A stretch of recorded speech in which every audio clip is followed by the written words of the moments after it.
The dust hung thick in the air like a curtain of ochre silk, coating everything in sight with a fine layer of grit. Jackson Wade stood on the wooden platform of the railway station, his weathered hat pulled low against the afternoon sun. At 32, he'd spent half his life driving cattle across the unforgiving plains, sleeping under stars, and waking to coyote songs. His hands, rough as rawhide, fidgeted with the brim of his hat as he waited for the 3:15 from Kansas City. The town of Clearwater sprawled behind him, a collection of sun-bleached buildings huddled against the vastness of the Texas frontier. It was 1883, and civilization was slowly creeping westward, bringing with it notions of propriety and order that sat uneasily on men like Jackson. He'd built his ranch 5 miles north of town, a modest spread with good water and grass enough for his herd. All it lacked was a woman's touch, or so everyone kept telling him. "You can't live out there alone forever, Jack, old missus." Harriet had clucked at him just last Sunday after church. A man needs a wife to make a home, someone quiet and dutiful, who knows her place. That conversation had led him here, waiting for a bride he'd never met. The arrangement had been made through his cousin Martha back east, Eleanor Prescott, 23 years old, educated but modest, known for her reserved nature and impeccable needlework, the perfect wife for a cowboy seeking peace after years of rough living. The train whistle pierced the air, and Jackson straightened his shoulders. Black smoke billowed as the iron horse thundered into view, wheels screeching against the rails. His heart hammered harder than it had during his last stampede. Around him, other folks gathered, some meeting loved ones, others collecting shipments. But Jackson's eyes remained fixed on the passenger cars as they groaned to a halt. Steam hissed, and passengers began descending. Businessmen in city suits, a family with squalling children, 2 saloon girls heading for the golden dollar.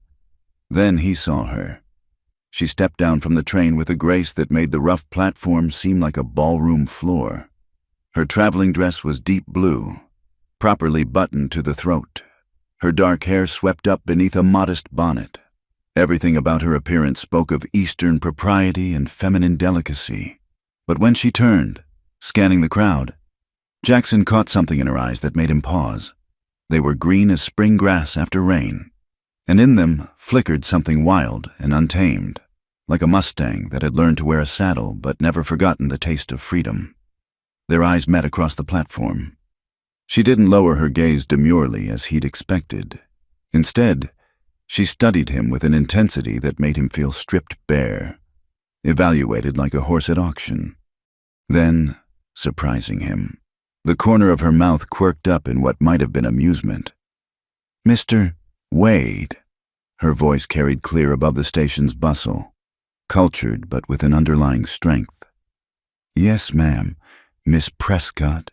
He approached, removing his hat, suddenly aware of his dusty clothes and the week's worth of trail dirt ground into his boots. "Eleanor," she said simply, extending a gloved hand. Her grip was firmer than he'd anticipated. "I trust you received my letter about the arrangements?" "Yes, ma'am. Reverend Morrison is expecting us." The words felt thick on his tongue. Here he was, discussing his wedding like a business transaction with a woman whose scent of lavender water was already making his head swim. She nodded, then glanced around the shabby frontier town with those penetrating eyes. "It's smaller than I imagined. It's growing." Jackson found himself defending the place. "Got a new school last year, and Doc Henley just built a proper office with a surgery." How progressive. Was that sarcasm in her tone? Before he could decide, she'd turned back to him with a smile that was perfectly appropriate and somehow challenging at the same time. "Shall we collect my trunk? I assume you're eager to complete the formalities." The way she said formalities made his collar feel tight. Jackson signaled to young Tom Brennan to help with the luggage, a single trunk and carpet bag, surprisingly modest for an Eastern lady.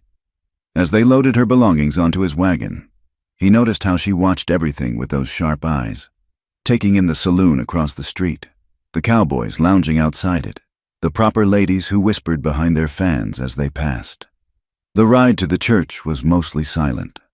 Eleanor sat beside him on the wagon seat, back straight as a ramrod, hands folded properly in her lap. But Jackson noticed how her fingers occasionally tightened on each other. The only sign of nerves she showed. "Your cousin Martha spoke highly of you," she said finally as they turned onto Main Street. "Martha's prone to exaggeration." Jackson replied, "I'm just a cowboy with a piece of land and a small herd." "She said you were honest." Eleanor turned to look at him directly. "That matters more than the size of your herd."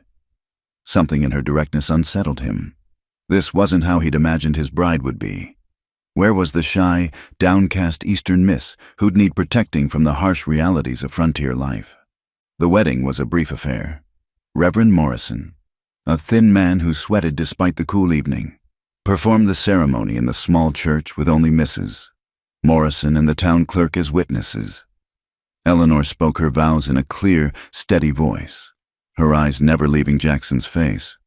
When it came time for the kiss, she lifted her chin with a grace that was almost defiant, her lips soft but her posture suggesting she was granting permission rather than submitting to tradition.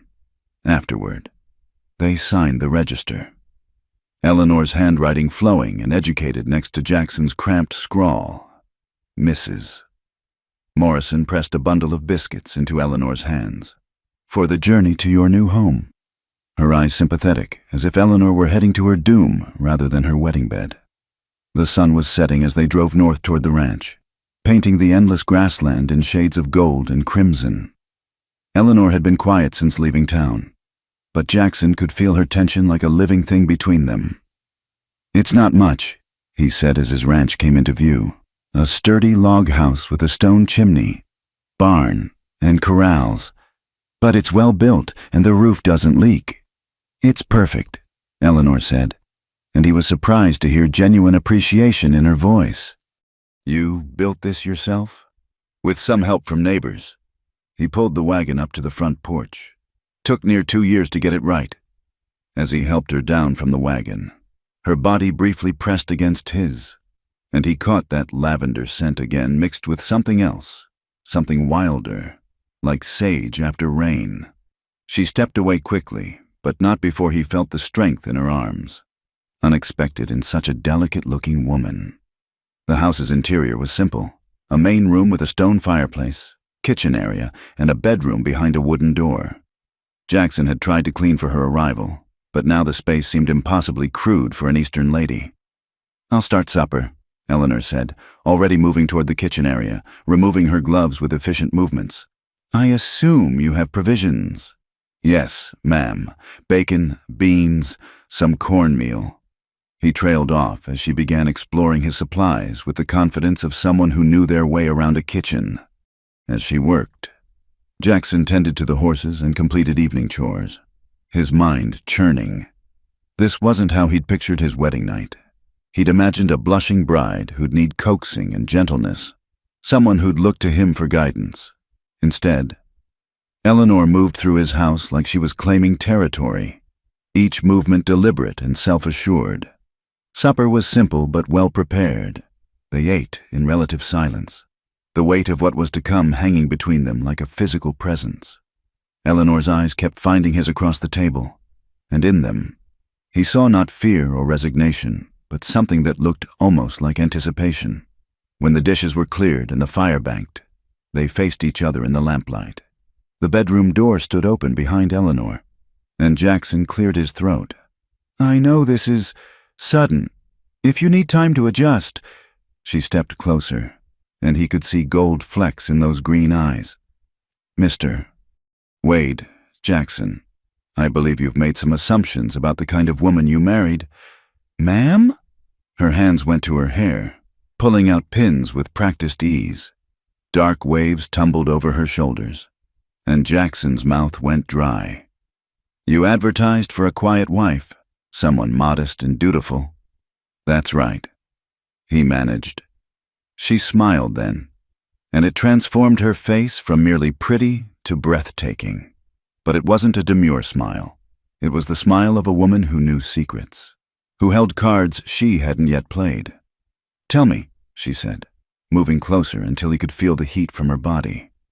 What made you think a truly quiet woman would answer an advertisement to marry a stranger and travel 1,000 miles to the frontier? Before he could answer, she placed a hand on his chest, and he felt the touch burn through his shirt. Leaning in, she whispered against his ear, her voice low and full of promise. Cowboy wanted a quiet wife, got a wild one who rode him till dawn. The words sent fire through his veins. As she led him toward the bedroom, her fingers intertwined with his, Jackson Wade realized that everything he thought he knew about his bride, and perhaps about himself, was about to change. The night stretched ahead, full of mystery and possibility, and for the first time in his life, the steady cowboy felt like he was the one being led into uncharted territory. Outside, coyotes howled at the rising moon, their wild songs echoing across the prairie. But inside the little ranch house, a different kind of wildness was about to be unleashed, one that would shake the very foundations of what Jackson thought he wanted from life and love. The morning sun streamed through the bedroom window, finding Jackson Wade already awake but uncommonly still. He lay watching dust motes dance in the golden light, his body pleasantly sore in ways that made him flush to remember. Beside him, Eleanor slept with one arm flung above her head, dark hair spread across the pillow like spilled ink. Even in sleep, there was nothing demure about her. She claimed the space like it was her rightful territory. He'd thought to slip out quietly, tend to morning chores before she woke, but when he tried to ease from the bed, her eyes opened immediately, alert and amused. "Running away already, cowboy?" Her voice was husky with sleep but held that same challenging note from the night before. "Cattle need tending," he muttered, reaching for his clothes. She stretched like a cat, shameless and graceful. "Then I'd better get dressed too." "That's not necessary. You should rest. Jackson." She sat up, fixing him with those green eyes. "If I wanted to rest, I'd have married a banker in Philadelphia." An hour later, she emerged from the house transformed. Gone was the proper Eastern dress. Instead, she wore a split riding skirt he hadn't even known she owned, a practical blouse, and boots that had clearly seen use. Her hair was braided back in a single plait. "Where did you—" he began. "I told you that you'd made assumptions." She moved toward the corral where his horses milled. "Which one's mine?" "Yours?" He followed, bemused. "Eleanor. These aren't Eastern riding stable horses. They're half-wild cow ponies." She was already at the fence, studying the animals with a practiced eye. "That bay mare, she's got intelligence in her eyes and good legs." "What's her name?" "Rosalind, but she's spirited, needs a firm hand." Eleanor was already slipping between the fence rails. The horses shifted nervously, but she moved among them with calm confidence, speaking low and steady. Rosalind's ears pricked forward, and within minutes, Eleanor had a hand on the mare's neck. "Saddle?"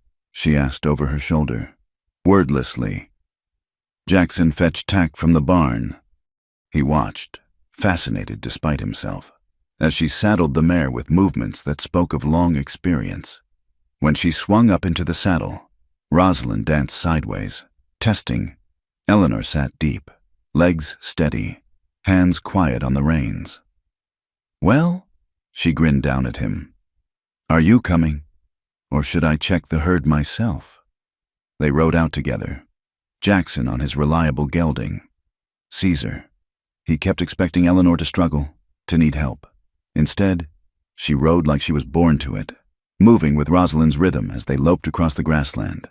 When they reached the scattered cattle, she whistled appreciatively. "Good stock. Longhorns crossed with something shorter-horned, some Hereford blood," he admitted. "You know cattle." "My uncle raised horses in Kentucky. I spent summers there." She studied the grazing animals. "Course, he'd have been scandalized to see me actually working with them. That was men's work." "It still is," Jackson said before he could stop himself. Her laugh rang out across the prairie. "According to whom? The same people who think a woman should sit inside doing needlepoint while her man faces all the dangers alone?" They spent the morning checking the herd.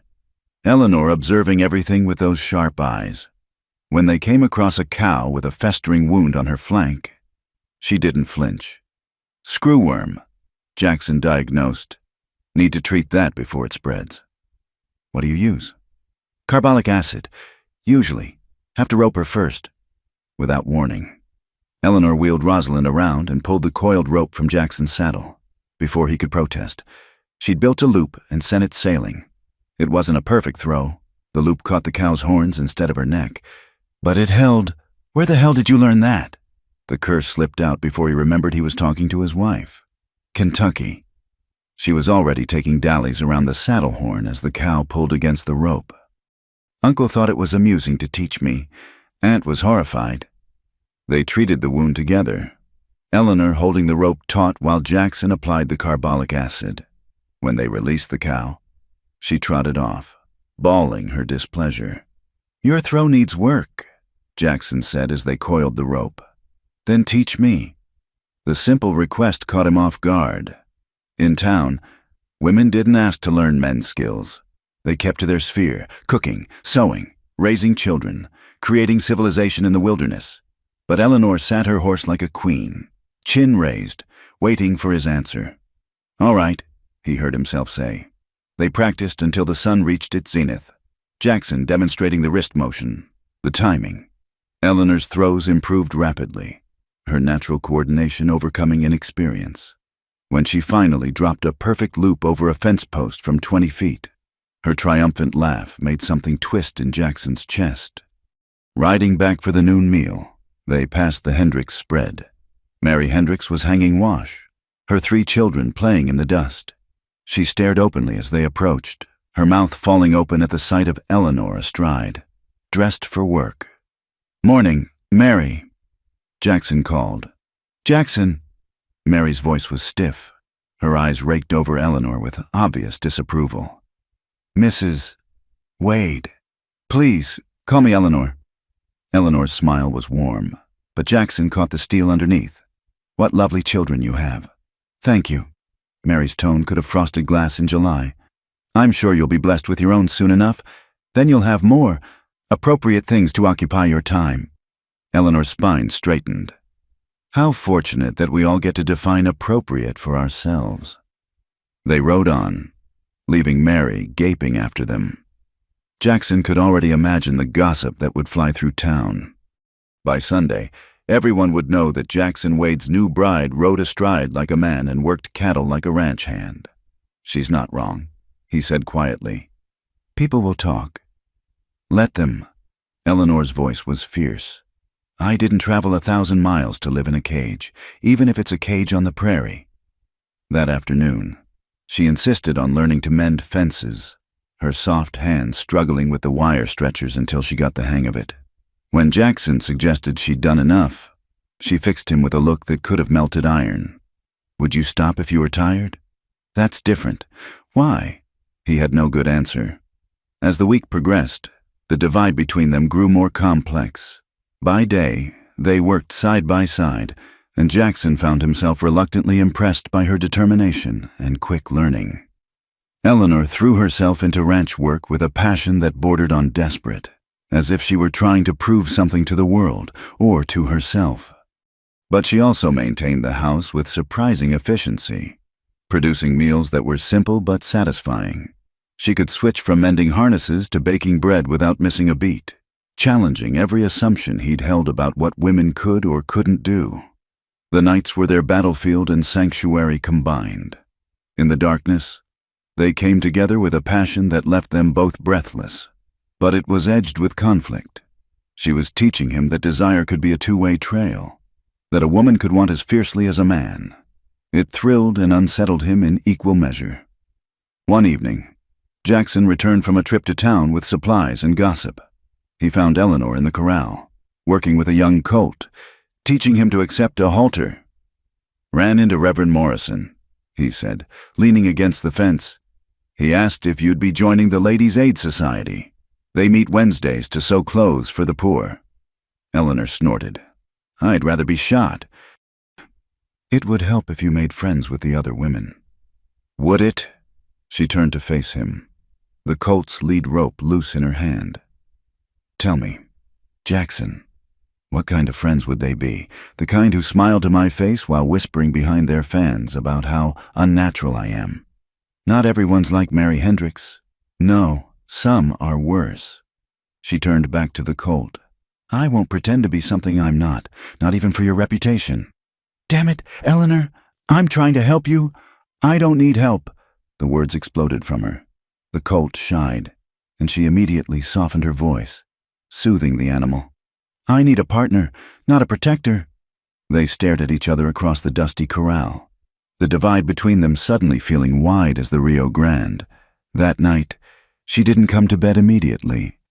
Jackson lay alone, listening to her moving around the main room. When she finally slipped under the covers, she stayed on her side, the space between them cold and deliberate.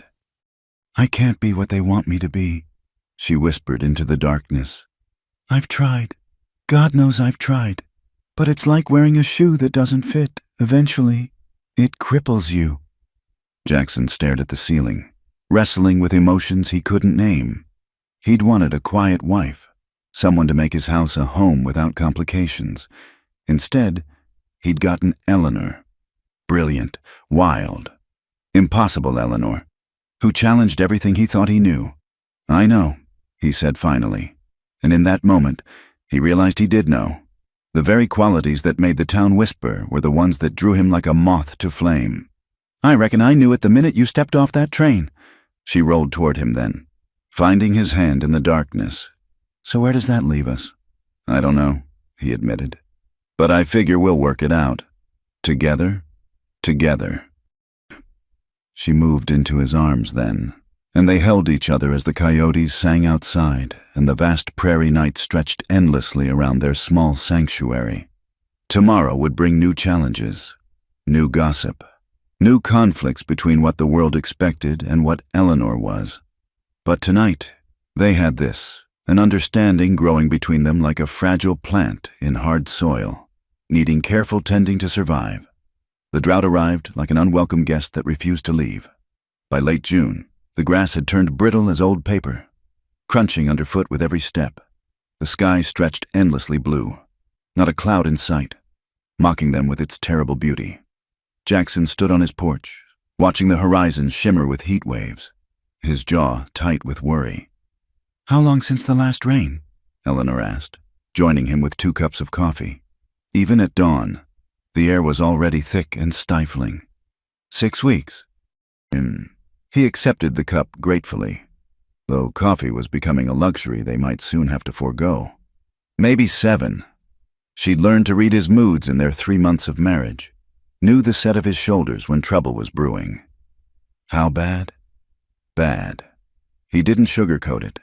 Eleanor deserved truth, not pretty lies. "The creek's down to a trickle. If it dries up completely, we'll haul water from the river," she said firmly. "It's only 5 miles.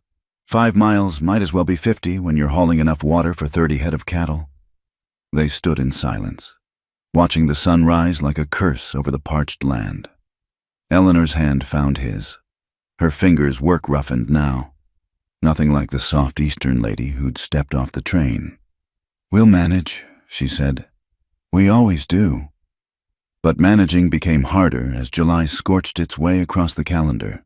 The creek dried to mud, then to cracked earth. Every morning, Jackson and Eleanor would load barrels onto the wagon and make the grinding journey to the river, where other ranchers gathered in grim solidarity. The water level there was dropping too, exposing rocks that hadn't seen sunlight in years.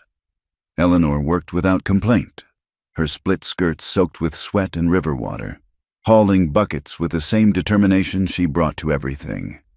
The other ranchers' wives, when they appeared at all, watched from the shade of their wagons, fans fluttering, disapproval evident in every line of their bodies. "That's man's work," Sarah Morrison declared loudly one morning, her voice carrying clearly to where Eleanor struggled with a particularly heavy barrel. "Then it's fortunate I married a woman who doesn't care about such distinctions," Jackson replied before Eleanor could respond. The words surprised him as much as anyone. When had he started taking pride in his wife's unconventional ways? Eleanor flashed him a smile that made the brutal work momentarily worthwhile. The cattle began to suffer. Each day brought new casualties: cows too weak to reach water, calves that simply lay down and refused to rise. Jackson had to put down 3 animals in a single week, each gunshot echoing across the dying land like an admission of defeat. One evening, he found Eleanor sitting by the empty creek bed, tears cutting channels through the dust on her face. It was the first time he'd seen her cry. "Hey now," he said, settling beside her. "What's this? That calf we lost this morning, she had such beautiful eyes." Eleanor wiped her face angrily, as if tears were a weakness she couldn't afford. "This is harder than I imagined. You could go back east," he said quietly. "No one would blame you. This isn't the life you were raised for." Her head snapped up, eyes blazing through the tears. "Is that what you want, to be rid of your troublesome wife?" "No!" The word came out more forcefully than intended. "No, that's not what I want at all." "Then don't insult me by suggesting I'm too weak for this life." She stood, dusting off her skirts with sharp movements. "I chose this. I chose you. I'll be damned if I'll let a little drought send me running." Despite everything, Jackson found himself chuckling. "A little drought? Eleanor, this is shaping up to be the worst dry spell in a decade. Then we'd better stop wasting time feeling sorry for ourselves and figure out how to survive it." Her fierce practicality sparked something in him. They spent that night planning, mapping out strategies to save as many cattle as possible. Eleanor suggested things he hadn't considered: rotating the herd to preserve what little grass remained, digging deeper wells, even selling some stock early to preserve resources for the rest. "We could sell to Henderson," she said, tapping the pencil against her lips as she studied their figures. "He's been buying up cattle to drive north. Henderson's a crook. He'll offer half what they're worth. Half of something is better than all of nothing." She met his eyes steadily. Pride won't keep the rest of the herd alive. She was right, though it galled him to admit it. The next day, they drove 10 head to Henderson's ranch. The man's smile was oily as he named a price that made Jackson's fists clench. "That's robbery," Jackson growled. "That's business," Henderson replied, picking his teeth with a gold toothpick. "Take it or leave it." Eleanor placed a hand on Jackson's arm before he could tell Henderson exactly where he could put his offer. "We'll take it," she said calmly. "On one condition. You pay in cash, right now." Henderson's eyes narrowed, but he nodded. As he went to fetch the money, Eleanor murmured to Jackson, "He'd have found a way to cheat us if we'd let him pay later." The cash from the sale bought them time, but not much. August arrived with temperatures that made the forge in town seem cool by comparison. The landscape transformed into something from a nightmare. Grass fires sparked by the smallest thing, dust devils dancing across barren fields, the constant smell of death as smaller ranches began losing their entire herds. Eleanor had lost weight, her face gaunt but determined.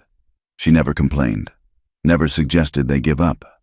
But Jackson could see the toll in the way her hands shook sometimes when she thought he wasn't looking. One blistering afternoon, they were reinforcing the well when Samuel Garrett rode up. The wealthy rancher sat his horse like a king surveying peasants, his clothes somehow crisp despite the heat.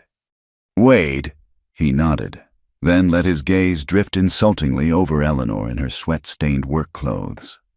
"Ma'am, Garrett." Jackson straightened, instantly wary. "What brings you out here?" "Business proposition." Garrett dismounted, moving with the easy confidence of a man who'd never hauled his own water. "This drought's got everybody hurting. I'm offering to buy out the smaller spreads before folks lose everything. We're not selling." "You sure about that?" Garrett's smile was sharp. "From what I hear, you're down to 20 head, maybe less, and with a—" His eyes flicked to Eleanor again. "Unconventional wife who insists on playing cowboy. Well, some might say you're not thinking clearly." Eleanor stepped forward before Jackson could respond. "And some might say a man who tries to profit from his neighbor's misfortune is no better than a vulture." Garrett's face darkened. You'd do well to teach your woman proper manners. Wade. My woman doesn't need teaching, Jackson said, moving to stand beside Eleanor. And we're not selling, not to you, not to anyone. We'll see about that. Garrett swung back onto his horse. When you're burying the last of your stock and that pretty wife of yours is begging for water, remember I offered you a way out. As he rode off, Eleanor spat in the dust. Bastard! Eleanor! Jackson was shocked despite himself. What? He is... She turned back to the well, attacking the work with renewed vigor. We'll die on this land before we sell to him. That night, as if nature itself wanted to test her words, the wind began to blow. Not the usual evening breeze, but a howling gale that drove sand and grit through every crack in the house. By morning, they couldn't see 10 feet beyond the porch. The dust storm lasted 3 days. They huddled inside, rags tied over their faces, the cattle bawling miserably in what shelter they could find. When it finally passed, 2 more cows were dead, suffocated by the dust. Standing over the carcasses, Jackson felt something break inside him. Maybe Garrett's right. Maybe we should... No. Eleanor's voice was raw from the dust, but unmovable as bedrock. We're not giving up. Eleanor, be reasonable. We can't fight the weather itself. Then we fight how we respond to it.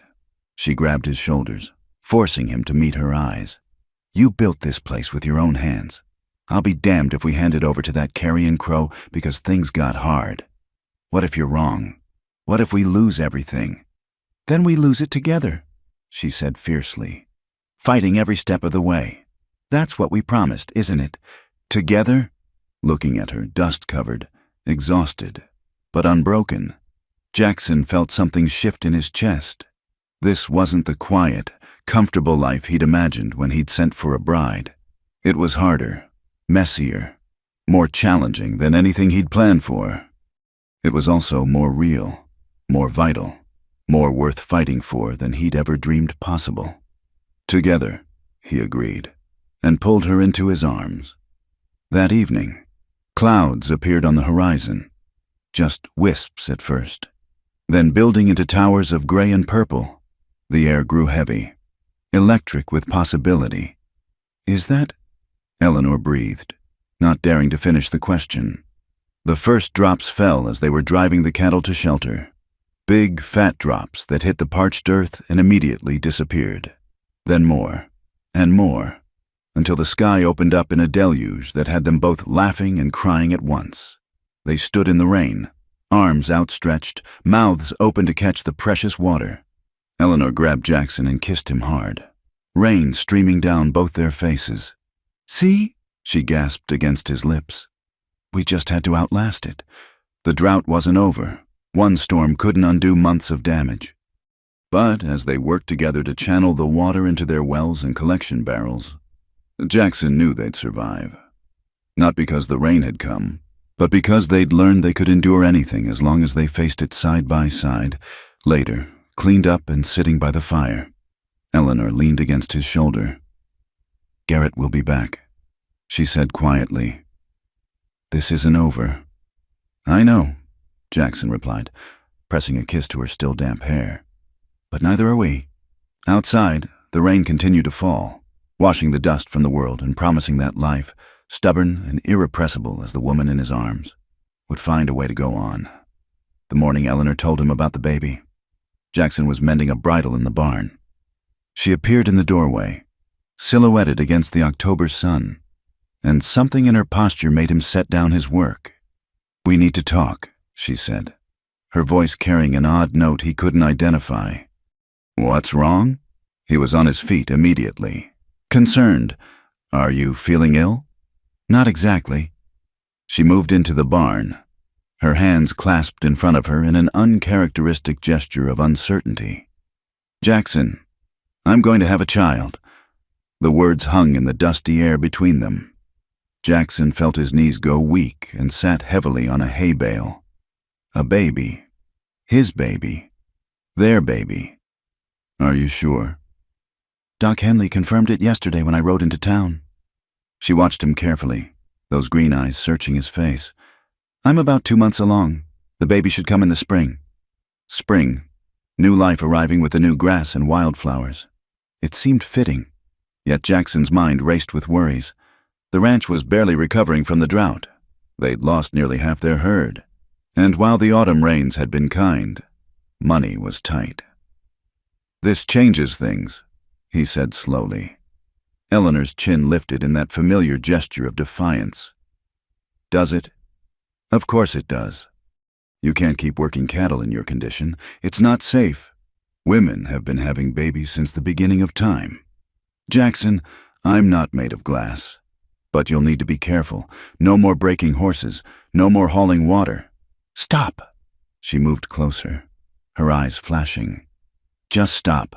I won't spend the next 7 months sitting in the house like an invalid." "Eleanor, be reasonable. You have to think of the baby now." "I am thinking of the baby." Her hands moved protectively to her still flat stomach. "What kind of mother would I be if I taught our child to give up who they are the moment life gets complicated?" They stared at each other across the divide that had never fully closed between them, his traditional expectations and her fierce independence clashing like flint and steel. "The women in town already think I'm unnatural," she continued, her voice softer now, but no less determined. "Can you imagine what they'll say when they see me working while expecting? Maybe it's time we worried less about what they think and more about what's safe," Jackson said, surprising himself. Eleanor blinked. "You mean that?" He rubbed his face, feeling older than his years. "I don't know what I mean anymore. All I know is I want you and the baby safe." "We will be," she promised, moving to stand between his knees, taking his rough hands in hers. "I'll be careful, but I won't become a different person because of this." He pulled her close, pressing his face against her middle where their child grew. "I'm scared," he admitted quietly. "So am I," she whispered into his hair. "But we'll face it together, like always." News of Eleanor's pregnancy spread through Clearwater like wildfire. By Sunday, every pew in the church held someone craning their neck to get a look at her still slim figure. The whispers were audible despite Reverend Morrison's sermon on Christian charity. "Perhaps now she'll settle down," Mary Hendricks murmured to her neighbor, loud enough for Eleanor to hear. "A baby changes everything." Sarah Morrison agreed. She'll have to give up this nonsense about working the ranch. Eleanor's hand tightened on Jackson's arm, but she kept her eyes forward, her expression serene. Only he could feel the tension thrumming through her body like a plucked wire. After the service, the women descended on Eleanor with advice and admonitions. She should rest more, eat certain foods, avoid horseback riding, stop wearing those scandalous split skirts. Eleanor smiled and nodded, saying little, but Jackson could see the storm building behind her eyes. The ride home was silent until they were well out of town. Then Eleanor exploded. "A baby changes everything," she mimicked savagely. "As if I don't know that. As if I haven't spent every night for 2 weeks terrified of what this means. Eleanor, they want me to disappear. Jackson, to fold myself up small and quiet and proper until I barely exist at all." Her voice cracked. "Maybe they're right. Maybe I'm selfish to want more." He pulled Caesar to a stop and reached over to halt Rosalind as well. "Look at me," he said. When she did, he saw tears threatening. "You're the least selfish person I know. You work harder than any 2 men. You saved this ranch during the drought, and you'll be a wonderful mother. Different from what they expect. Maybe, but wonderful." She studied his face. "Do you mean that?" "Every word." The tears spilled over then, and she laughed while crying. "These moods, Doc Henley says they're normal, but I feel half crazy sometimes." "Only half," he teased gently. "That's an improvement." She swatted at him, but she was smiling again.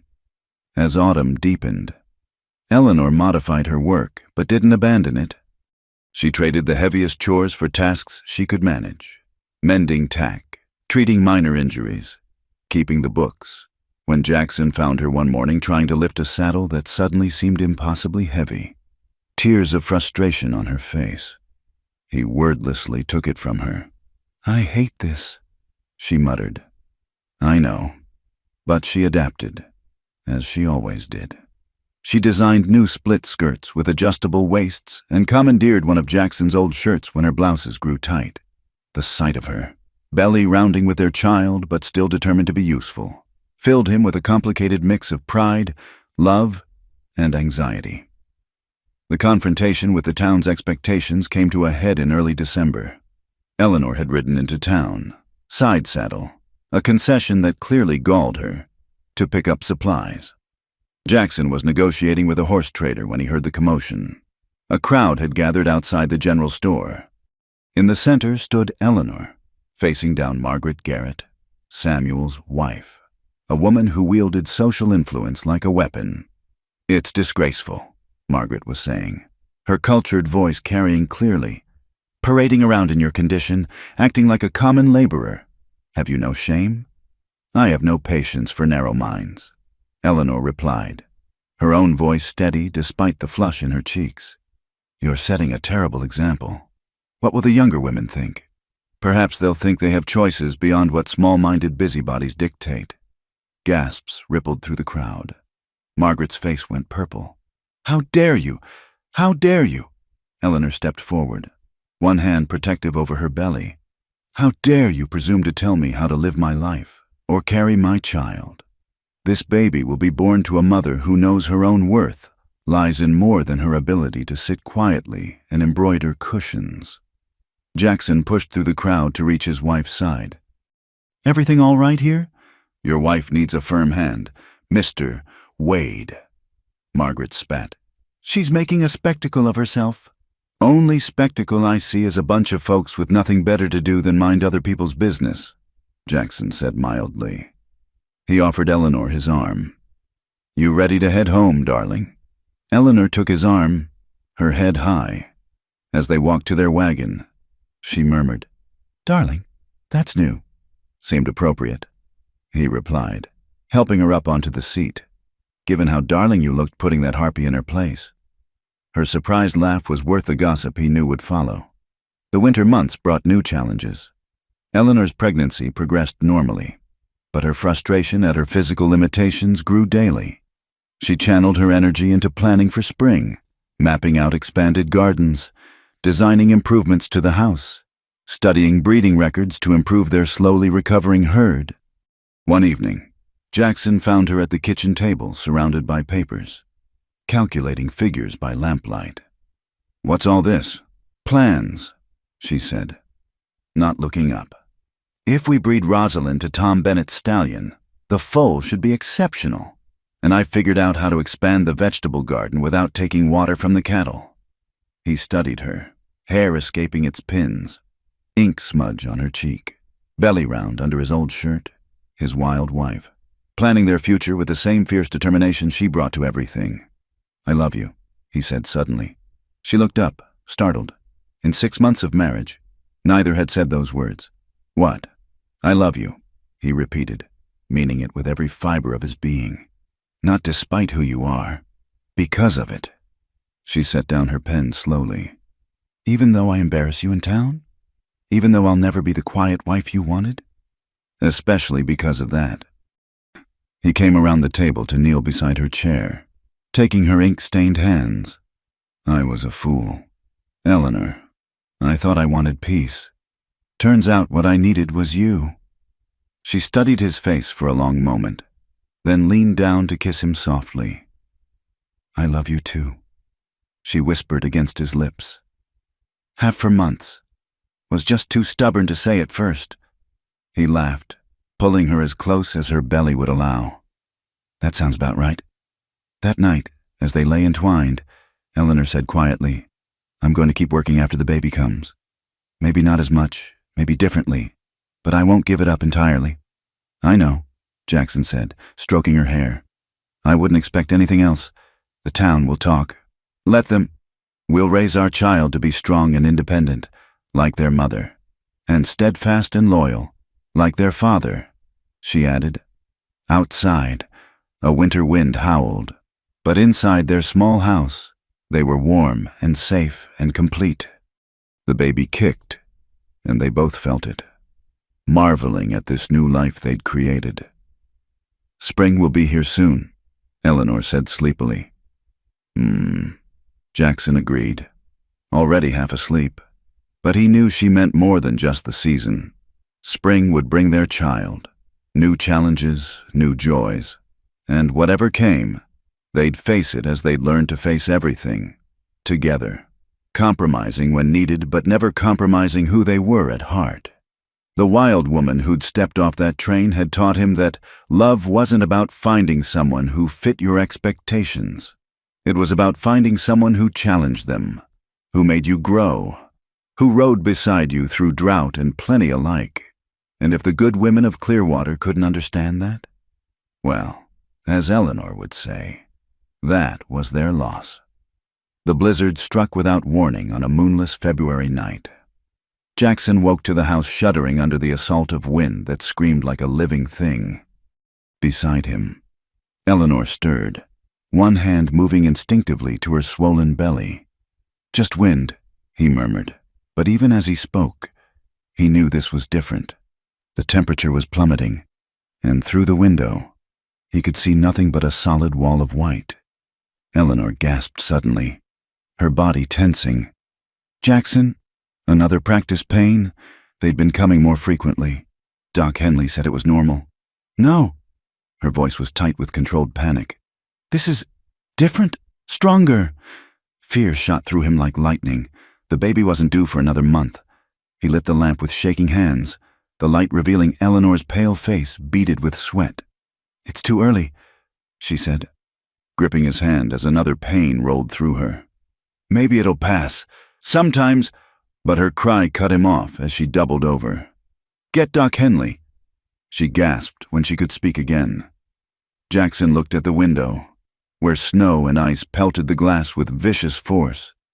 The 5 miles to town might as well have been 500. No horse could make it through this storm. "I can't leave you," he said. "You have to—" "The baby—" "Eleanor."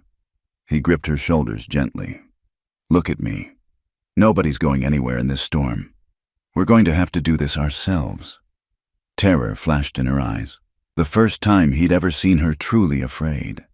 Then, incredibly, she laughed, short and sharp. "Of course we are. Nothing's ever easy with us, is it?" He helped her to the bedroom, his mind racing. He'd delivered calves and foals, but this was Eleanor. This was their child.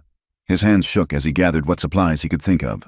Clean sheets, hot water, the whiskey for sterilization, scissors from Eleanor's sewing basket. The hours that followed blurred into a nightmare of screaming wind and Eleanor's pain.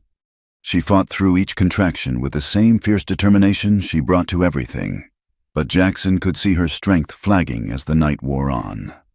"Something's wrong," she panted between pains.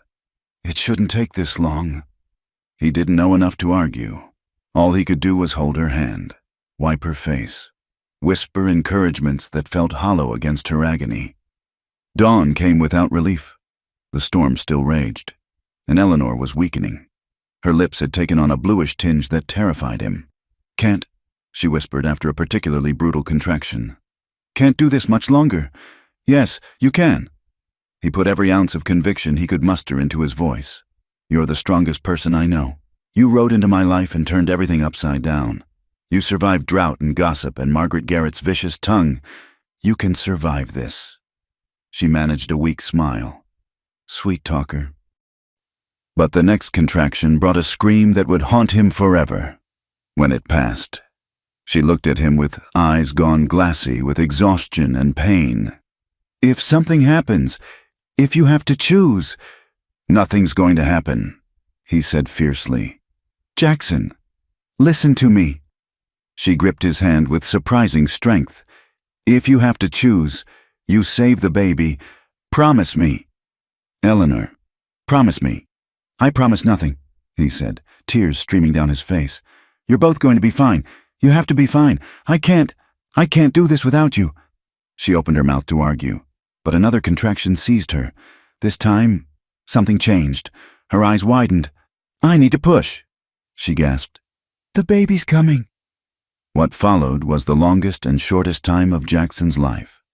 Eleanor fought with everything she had left, her warrior spirit blazing even as her body trembled with exhaustion. And then, between one heartbeat and the next, their child was there, tiny, perfect, and terrifyingly still. "Why isn't she crying?" Eleanor's voice was barely a whisper. "Jackson, why?" He was already moving on instinct, clearing the baby's mouth, rubbing the tiny back. Nothing. The baby, a girl, he noted distantly, was blue and lifeless in his hands. "No," Eleanor moaned. "No, no, no." Jackson felt something savage rise in his chest. This child was half Eleanor. It had to have her fighting spirit. He turned the baby over, patting more firmly, then harder. "Come on," he muttered. "Come on, little one. Your mama didn't go through all this for you to give up now." A tiny cough, then a whimper, then a cry that was the most beautiful sound he'd ever heard. The baby's color began to pink up, her little fists waving in indignation. "There she is," he breathed, laying the squalling infant on Eleanor's chest. "There's our girl." Eleanor was crying and laughing at once, her trembling arms circling their daughter. "She's so small." "She's perfect," Jackson said, covering them both with blankets. "Just like her mother." But even as relief flooded through him, he could see Eleanor was in trouble. She was too pale, shaking too hard, and there was too much blood. Always too much blood. "Cold," she murmured, her eyes starting to drift closed. "Stay with me," he commanded, chafing her hands. "Eleanor, you stay with me. So tired. I don't care. You don't get to leave. You promised we'd face everything together. Remember? Together. Eleanor, that means you have to fight." Her eyes fluttered open, focusing on the baby. "She needs a name." "We'll name her together. After the storm passes. After Doc Henley says you're both fine." He was babbling, desperate to keep her conscious. "Hope," Eleanor whispered. "Her name is Hope, because that's what she is." The storm chose that moment to break.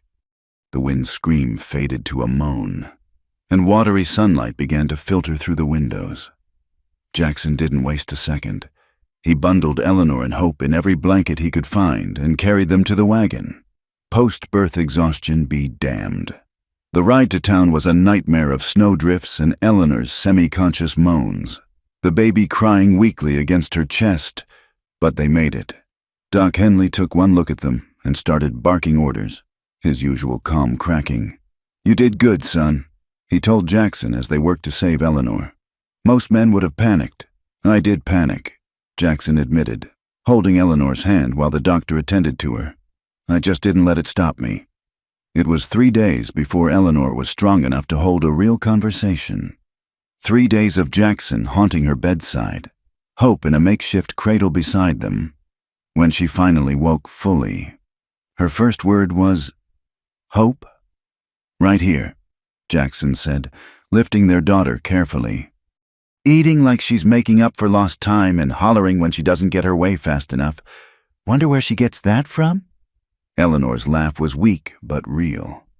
Certainly not from her quiet, mild-mannered father. He settled Hope in her arms, watching them together, his wild wife and their tiny daughter. Both fighters, both survivors. "I thought I was going to lose you," he admitted quietly. "Can't get rid of me that easy. Cowboy?" But her eyes were serious. "I've never been so scared. Jackson, when she wasn't breathing. But she did breathe. And you survived. That's what matters." Eleanor studied their daughter's face, tracing the tiny features with one finger. "She's going to be strong. With you as her mother? No doubt about it. The women in town will expect me to settle down now. Be a proper mother." Jackson snorted. "Since when have you ever done what the women in town expected?" She looked up at him, something vulnerable in her eyes. "What if I'm not a good mother?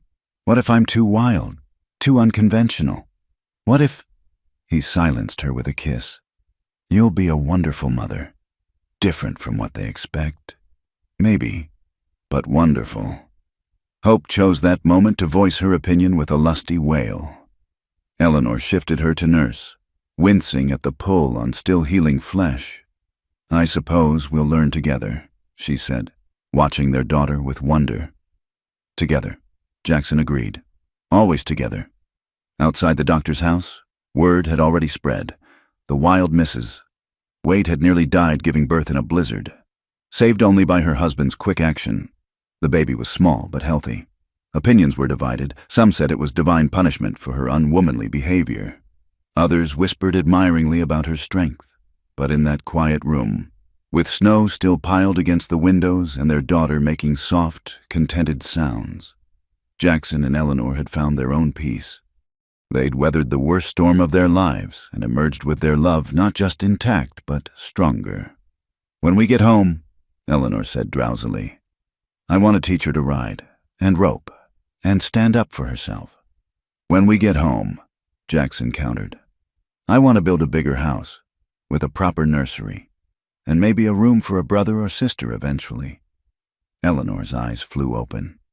"Already planning more? I haven't even recovered from this one?"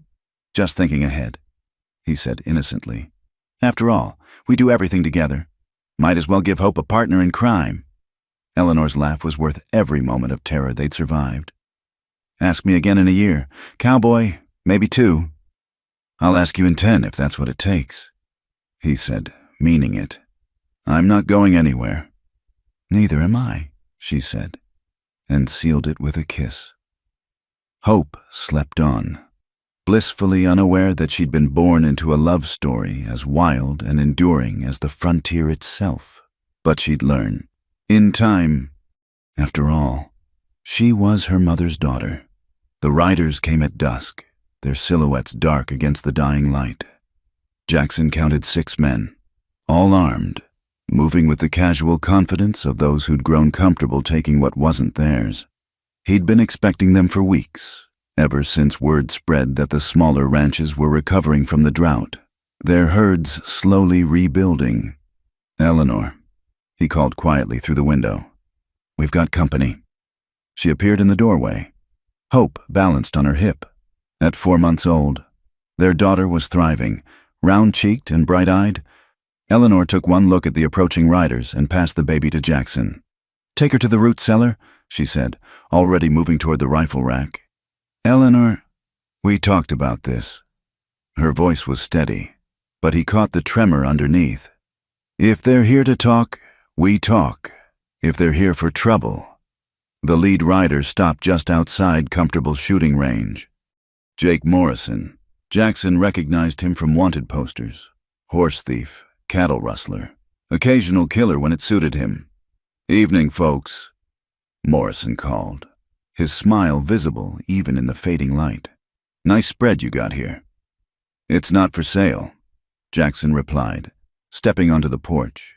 He'd left Hope in her cradle inside, praying she'd stay quiet. "Now, who said anything about buying?"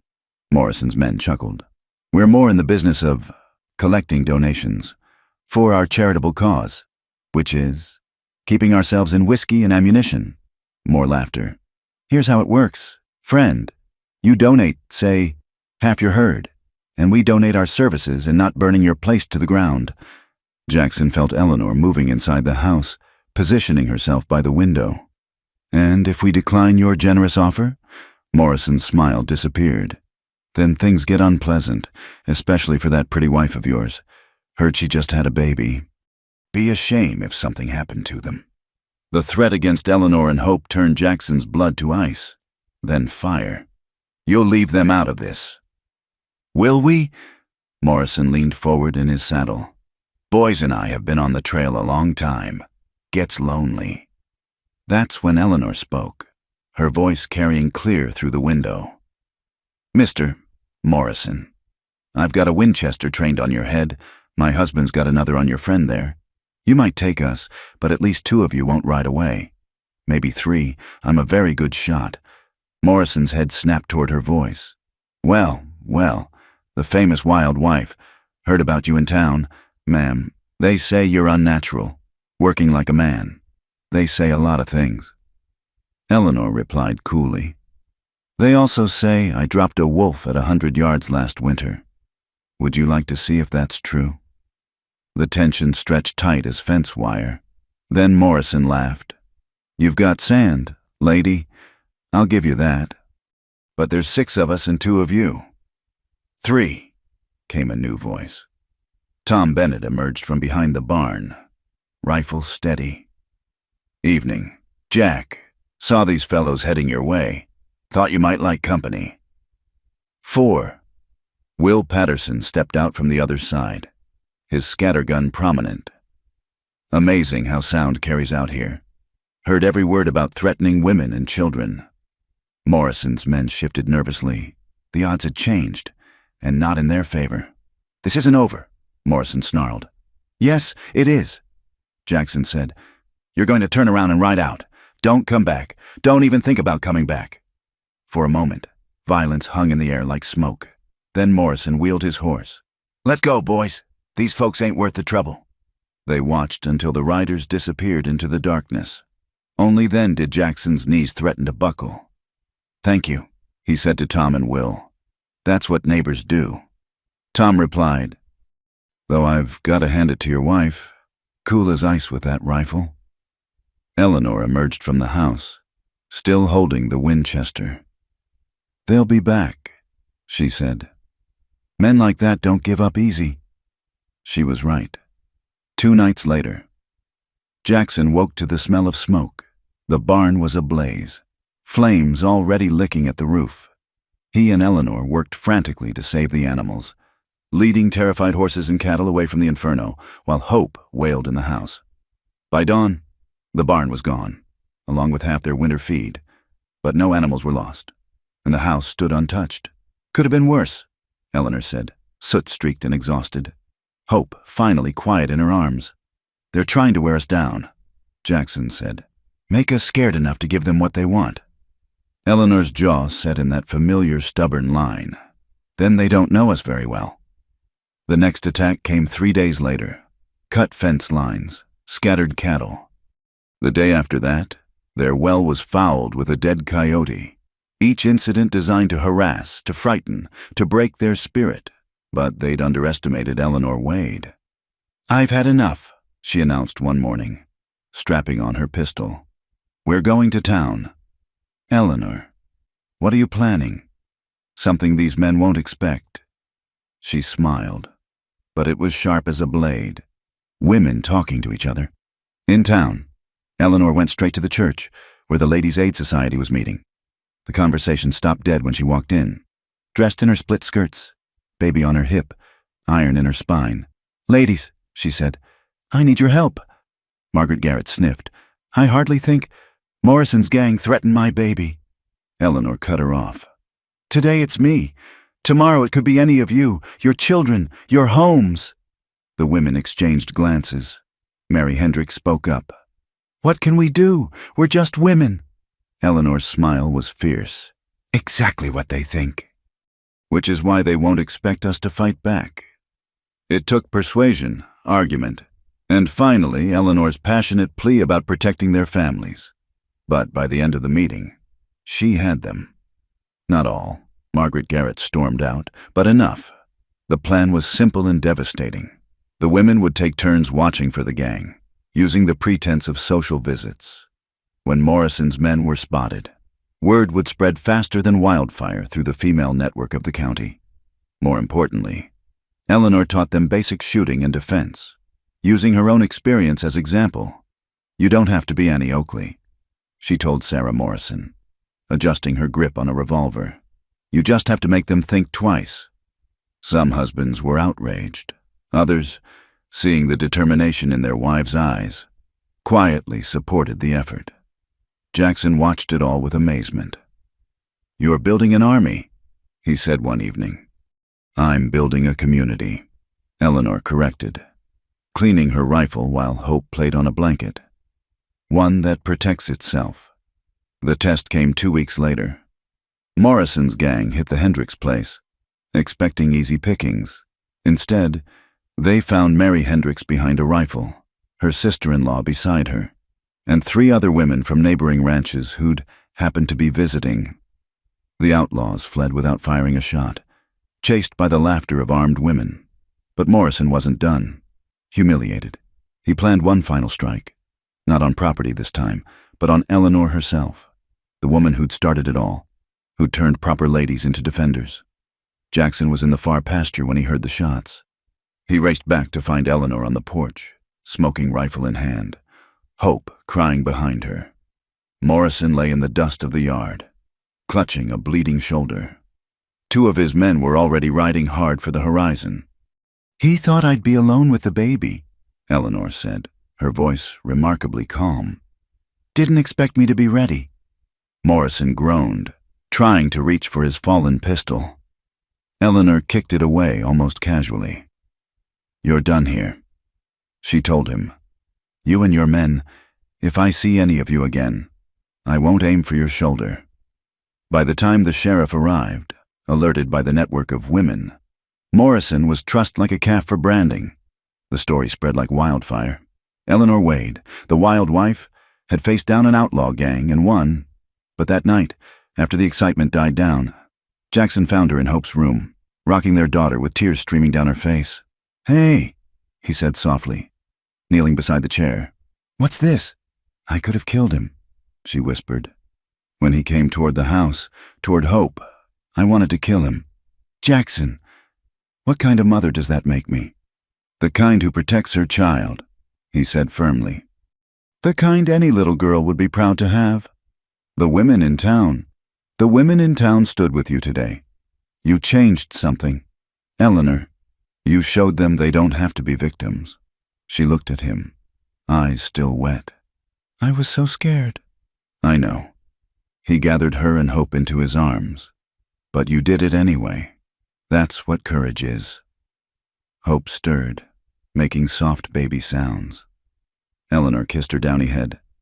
"I want her to grow up strong, but also kind. How do we teach her both?" "By showing her," Jackson said. "Every day, together." The next Sunday, something remarkable happened. Eleanor walked into church, and instead of whispers and cold shoulders, she received nods of respect, some grudging, some genuine. But respect nonetheless. Mary Hendricks actually moved over to make room in her pew. "Don't let it go to your head," Mary murmured. "You're still too wild by half. Wouldn't want to disappoint you." Eleanor replied, but she was smiling. As Reverend Morrison preached about David and Goliath, Jackson thought about the battles they'd fought and won. Not just against outlaws, but against expectations, against tradition, against their own fears and limitations.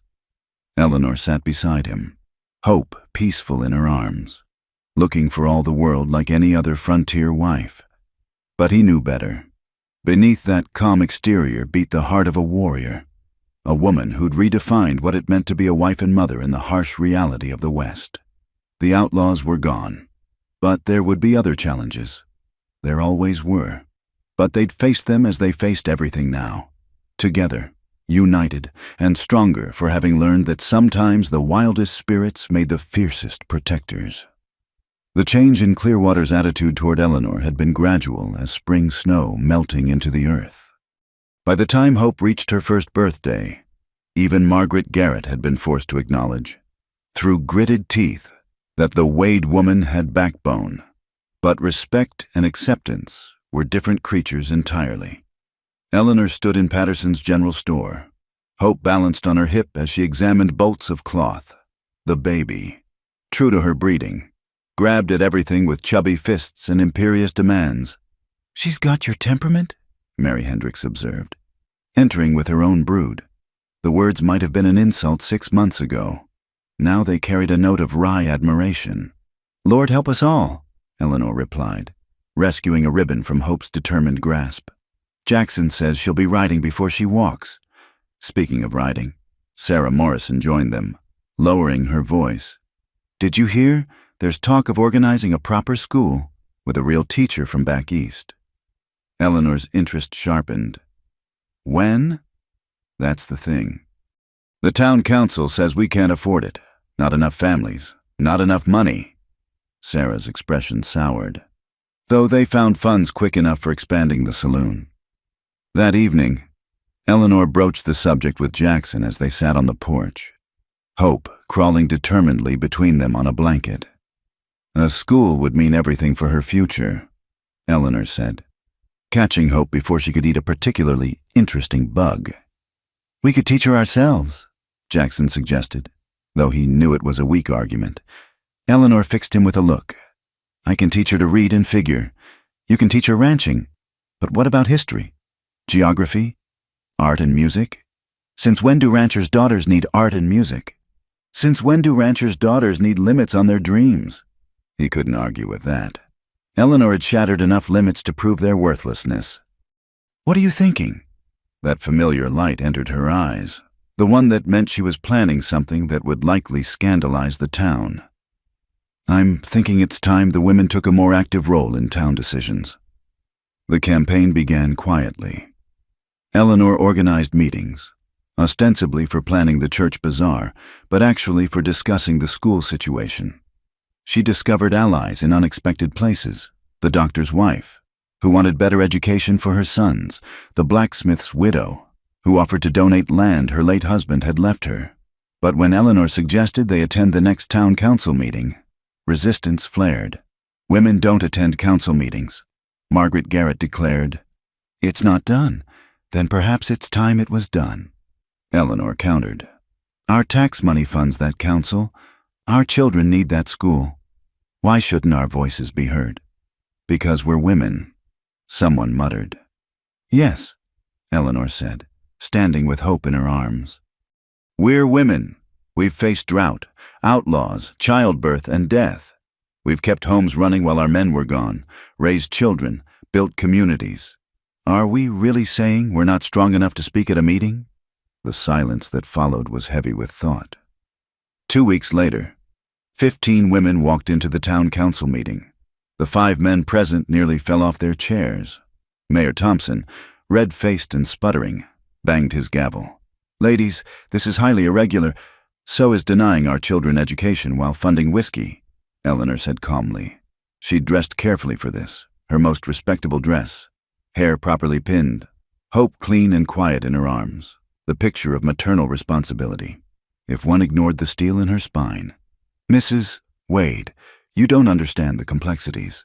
Then explain them. She took a seat in the front row, the other women following her lead. We're listening. Oh. What followed was a lesson in politics that left both sides bloodied. The men blustered about budgets and priorities. The women countered with facts Eleanor had gathered: the cost of a teacher's salary, the number of school-aged children, the long-term benefits of education. An educated populace means a prosperous town. Doctor, Henley's wife argued. Women getting ideas means trouble. Garrett grumbled, earning a sharp look from his own wife. The debate raged for 2 hours.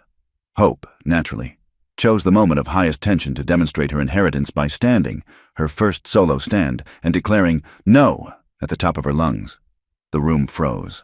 Then Eleanor laughed, hugging her defiant daughter. Well, gentlemen, even the babies are voting. Whether it was Hope's timing or the women's persistence, something shifted. Mayor Thompson, perhaps seeing which way the wind was blowing, called for a vote. The school measure passed, barely. Walking home under the stars, Jackson carrying a sleepy Hope. Eleanor was quiet. You did it, he said. We did it, she corrected. All of us. You know there'll be backlash. There always is.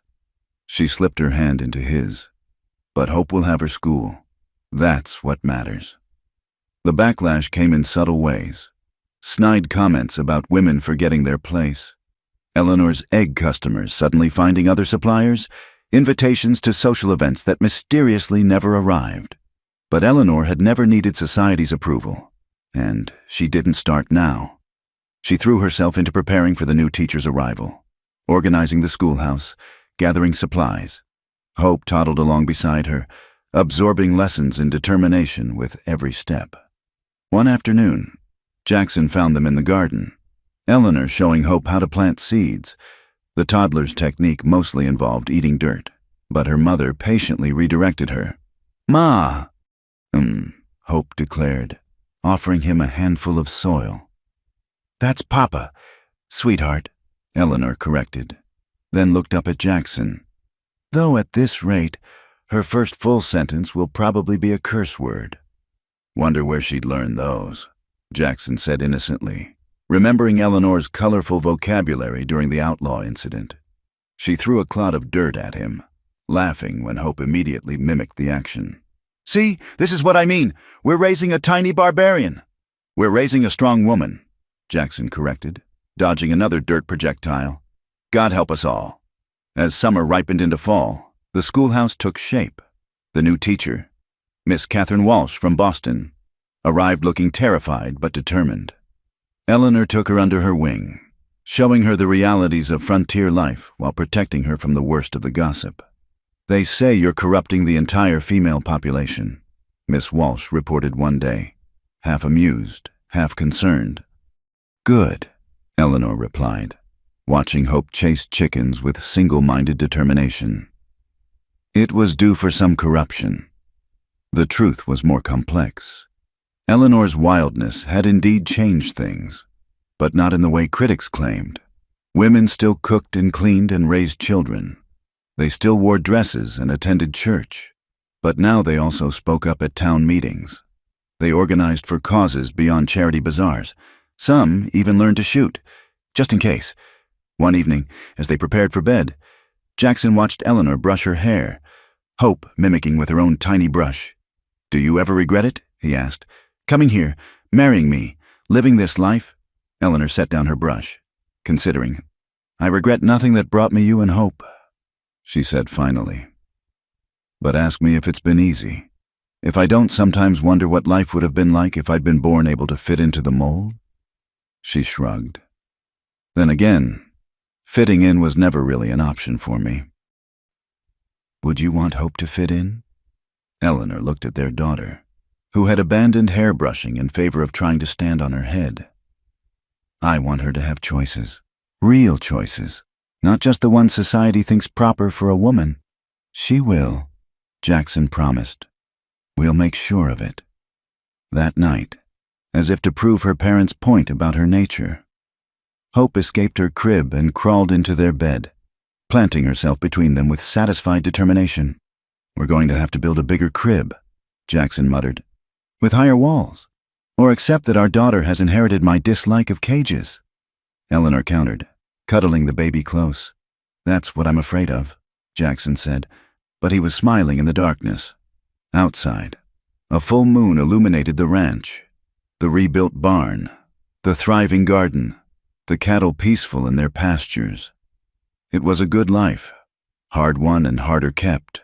Tomorrow would bring new challenges, new battles between convention and conviction. But tonight, Jackson Wade lay with his wild wife and their wilder daughter, feeling rich beyond measure. He'd wanted a quiet life and got a revolution instead. As Hope babbled sleepily between them, and Eleanor hummed a lullaby that sounded suspiciously like a drinking song, he couldn't imagine wanting anything else. "I love you," he whispered over Hope's head. "I love you too, Cowboy," Eleanor whispered back. "Even if you did saddle yourself with the most troublesome woman in the territory, wouldn't have it any other way," he said, meaning every word. Hope, as if agreeing, flung out her arms and managed to hit both parents in the face. They muffled their laughter, not wanting to wake her fully, and settled in for another night of cramped sleep and perfect contentment. In town, people still whispered about the wild Mrs. Wade, but now, more often than not, the whispers carried a note of grudging respect, even admiration. She'd changed things, shaken up the established order, proved that a woman could be both fierce and feminine, wild and loving, a force of nature and a devoted mother. The revolution was quiet but real, measured in small victories and gradual shifts.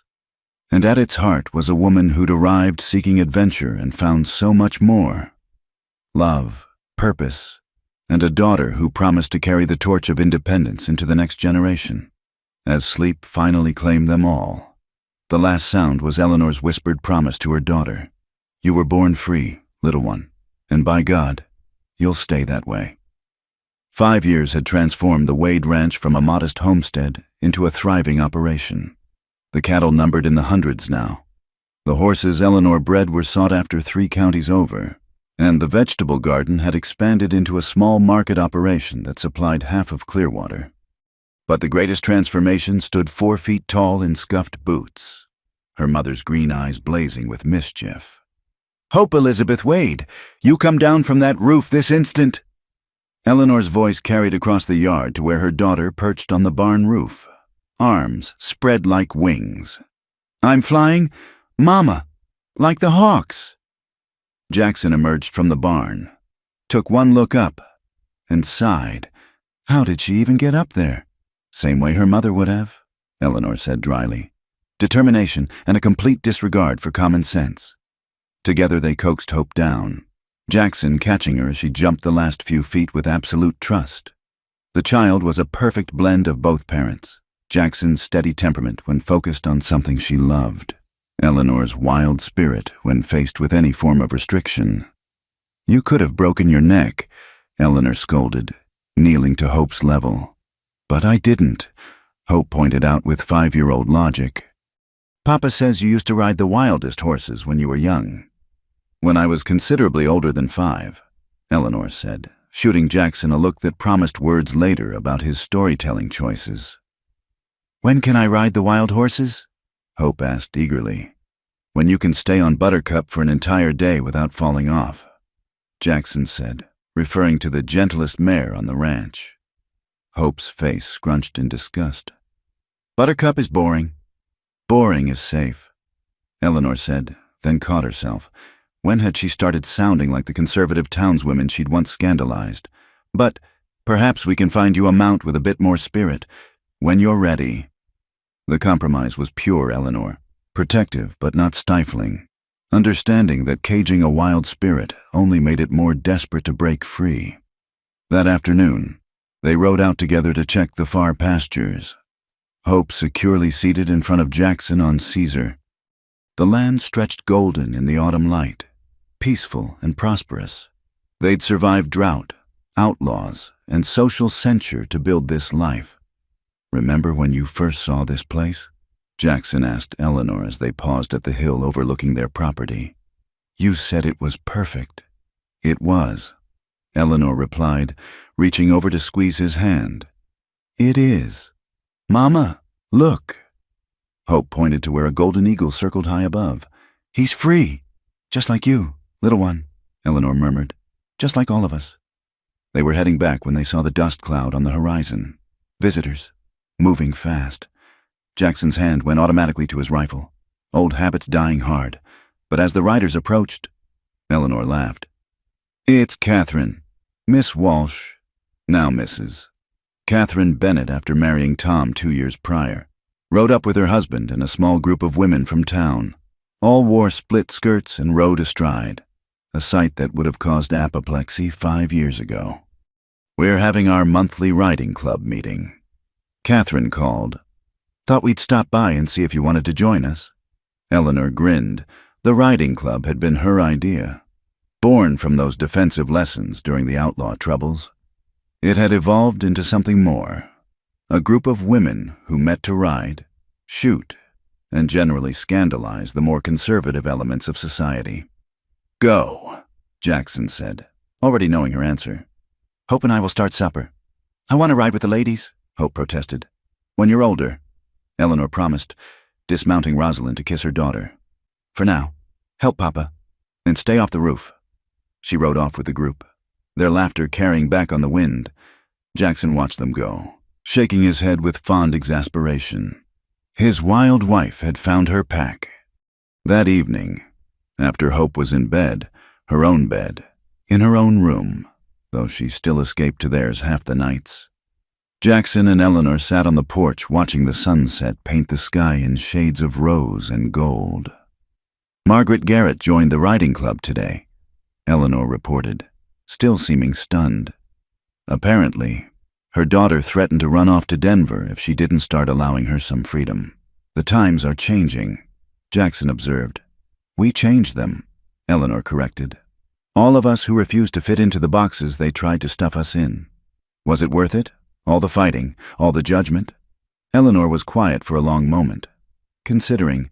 "Ask me that when Hope's grown, when she can choose any path she wants, not just the ones deemed proper for a woman.